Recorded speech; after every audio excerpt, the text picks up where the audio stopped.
In the heart of Elu village, there lived a girl named Zina. She was the only daughter of Chief Afam and his wife Ada. Everyone in Elu adored Zina for her beauty and kindness. She was like the sun, bringing warmth and joy to everyone around her. Chief Afam and Ada had great plans for their beloved daughter. They decided that Zina would marry Prince Ako, a wealthy prince from a neighboring village.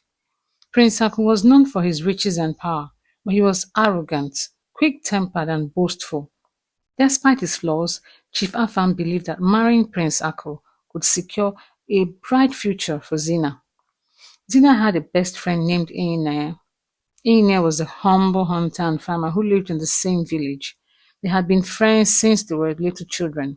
They played together, explored the forest, and helped each other with chores. Their bond was strong, and they were inseparable. The villagers often remarked on their closeness, saying they were like two peas in a pod. Prince Ako tried to win Zina's heart by giving her many gifts. He showered her with beautiful clothes, expensive jewelry, and other treasures. However, his arrogance and quick temper overshadowed his generosity. He often boasted about his accomplishments and threatened Zina's parents, saying he would take back all the gifts if they ever questioned his behavior. One day, Zina went to Prince Ako's house to cook for him. She prepared a meal with love and care, hoping to please him. But when Prince Ako tasted the food, he shouted angrily, "What rubbish have you cooked? This food is terrible." He embarrassed Zina in front of his servants, making her feel very sad and humiliated. Because of Prince Ako's threats, Zina's parents decided to stop Einea from coming to their house. This decision made both Zina and Einea, her friend, very unhappy. They missed each other terribly and soon realized that their feelings for each other were more than just friendship. They were actually in love. Prince Aku boasted to everyone in the village, "I will marry Zina right before Inaya's eyes. He's just an ordinary farmer and no match for me. There is nothing he can do to stop it." His words hurt Inaya deeply, but he felt powerless to fight against the prince's wealth and power.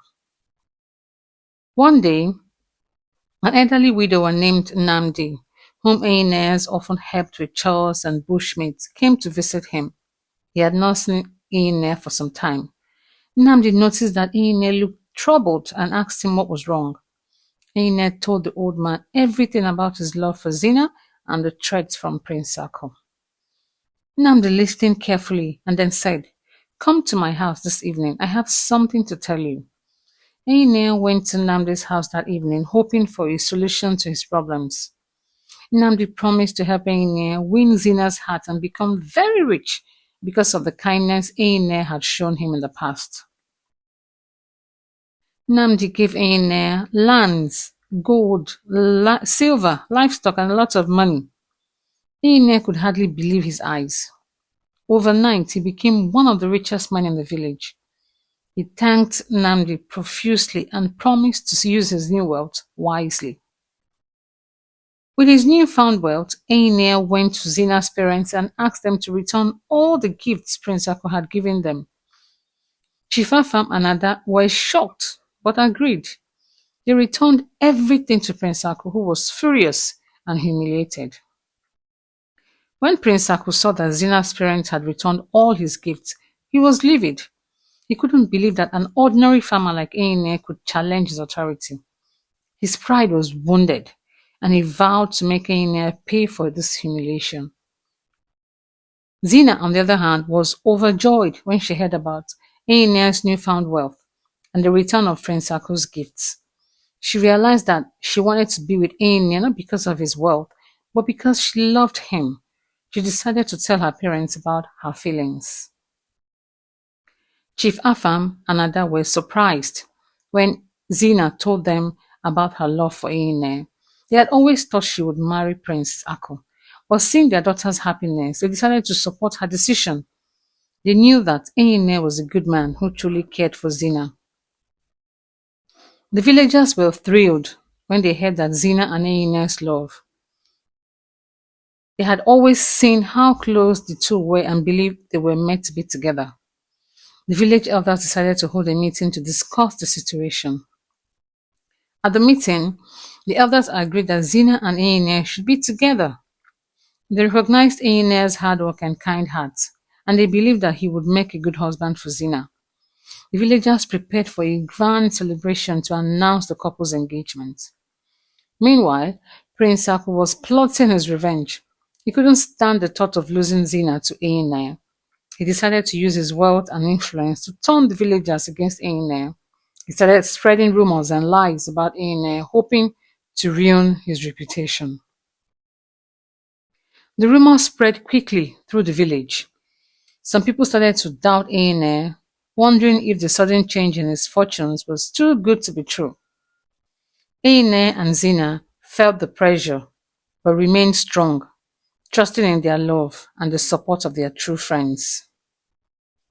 Eine knew he had to clear his name. He decided to confront Prince Aku and put an end to the rumors. With the support of the village elders and his friends, Eine arranged a meeting with Prince Aku to settle the matter once and for all. At the meeting, Prince Aku continued to boast and belittle Eine, while Eine stood his ground, speaking calmly and confidently. He explained how he had earned his wealth through hard work and the help of his friend Nnamdi. The villagers listened carefully, seeing the truth in Eine's words. Nnamdi stood up and confirmed Eine's story. He told the villagers about his kindness and how he had helped him in times of need. The villagers were moved by Nnamdi's words and began to see Prince Aku's true nature. They realized that Eine was the better man. The villagers decided to support Eine and Zina. They knew that love and kindness were more important than wealth and power. Prince Aku, seeing that he had lost, stormed out of the meeting defeated and humiliated. When Prince Aku out of the picture, with Prince Aku out of the picture, Zina and Eine began to prepare for their wedding. The whole village came together to help with the preparations. They wanted to make the day special for the couple who had won their hearts. The day of the wedding arrived, and the village was filled with joy. There were decorations, music, and dancing. Everyone was excited to celebrate the union of Zina and Eine. It was a day of happiness and love. Zina and Eine started their new life together. They worked hard to make their home a happy and welcoming place. They continued to help the villagers and support their community, earning even more respect and love from everyone. Despite their happiness, Zina and Eine faced challenges. Prince Aku, though defeated, still tried to cause trouble for them.